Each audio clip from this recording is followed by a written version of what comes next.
Oi, tudo bem? Hoje a gente vai mergulhar numa ideia que está, de verdade, redesenhando não só o mundo da moda, mas o nosso próprio futuro. É a tal da revolução da moda circular.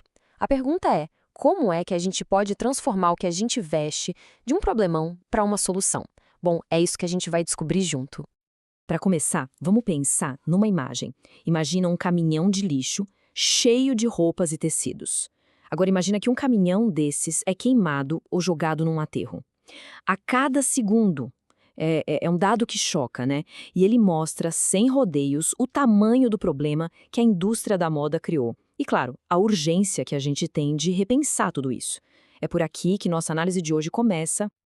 Ok, mas como é que a gente chegou nesse ponto? Para a gente conseguir entender a solução, a gente precisa primeiro dar uma olhada na raiz do problema. E esse problema tem um nome que, olha, todo mundo já ouviu falar: fast fashion. Então, o que é exatamente o fast fashion? Bom, é aquele ciclo viciante, sabe? A gente mal pisca e já tem novidade na vitrine. A fórmula é bem simples, na verdade. Preços super baixos, uma produção que acontece numa velocidade absurda e tendências que, bom, elas mudam antes mesmo da gente se acostumar com o anterior.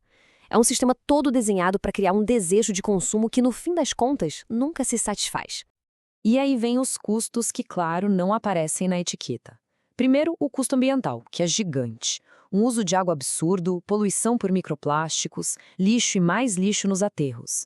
Depois, tem o custo social, que pode ser devastador, com condições de trabalho super precárias, muitas vezes inseguras. E, por fim, tem o custo para a gente, para o consumidor. Peças de baixíssima qualidade, essa cultura do descarte e aquela sensação clássica de armário cheio, mas nada para vestir. Quem nunca, né? Tá, o cenário parece bem desanimador, eu sei. Mas é exatamente nesse ponto que surge uma ideia realmente transformadora. Uma lógica completamente nova para a moda. Chegou a hora da gente entender o que é essa tal de revolução circular. Aqui a mudança de mentalidade é total. Pensa só. De um lado, a gente tem um modelo que a gente conhece muito bem.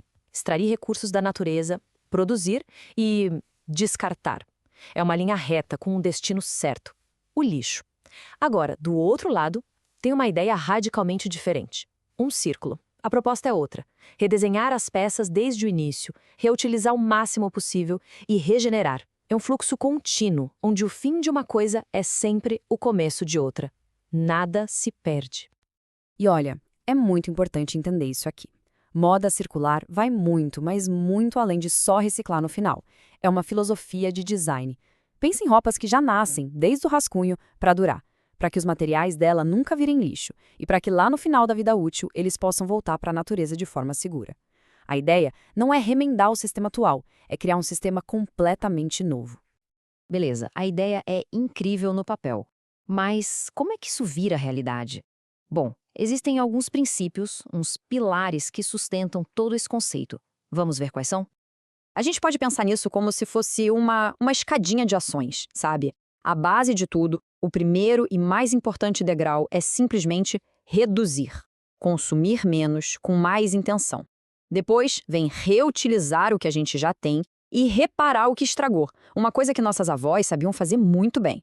Aí, subindo mais um pouco, entra a criatividade, remodelar, fazer o famoso upcycling.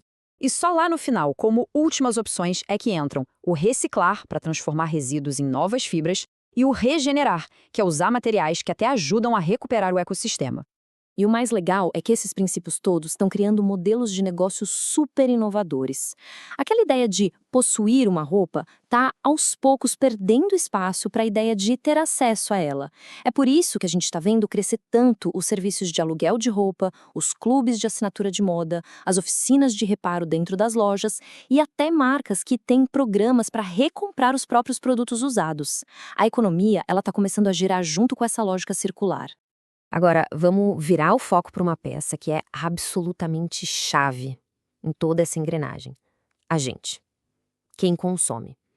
Porque a mudança de verdade, ela só ganha força quando cada pessoa entende que faz parte da solução. A ideia central é essa. A transformação não vem só das grandes empresas, de cima para baixo. Pensa que cada compra que a gente faz, ou mais importante ainda que a gente deixa de fazer, cada roupa que a gente conserta, cada pergunta que a gente faz para uma marca, tudo isso funciona como um voto. É o nosso jeito de dizer para a indústria qual é o futuro que a gente quer.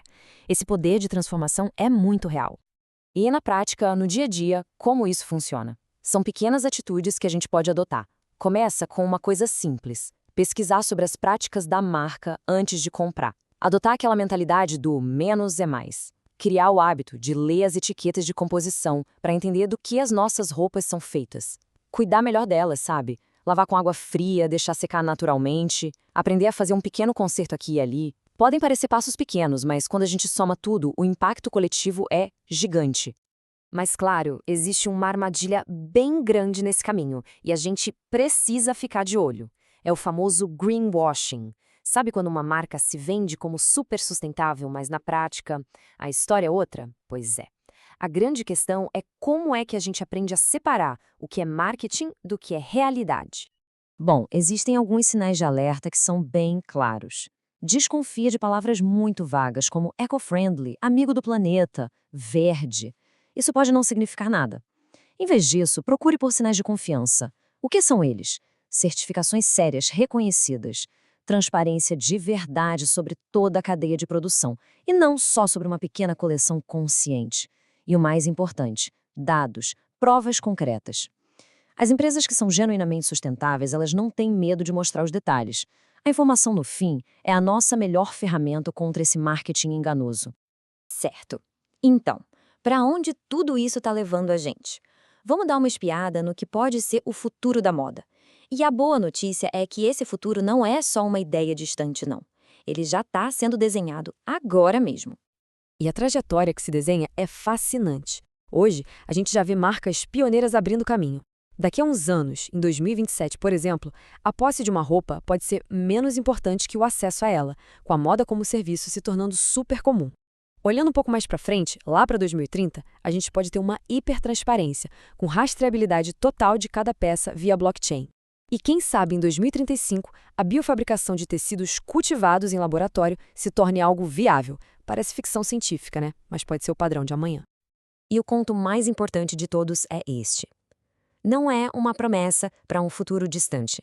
Essa revolução da moda circular, ela já está acontecendo. Agora.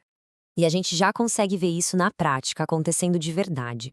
Temos exemplos de marcas globais, como a Patagônia, que é uma pioneira em serviços de reparo, recompra e até em ativismo ambiental. Ou a Stella McCartney, que lidera o caminho no luxo sustentável, sempre usando materiais inovadores. E, tão importante quanto, a gente vê essa mudança acontecendo em marcas locais, menores, que focam em enxinguimento natural, em produção sob demanda, ou seja, a mudança está vindo de todos os lados. E a gente chega ao final com uma reflexão. A moda está sem dúvida num ponto de virada. A possibilidade de um futuro mais limpo, mais ético e, por que não, muito mais criativo, está aí. A grande questão que fica então é: qual vai ser o nosso papel nisso tudo?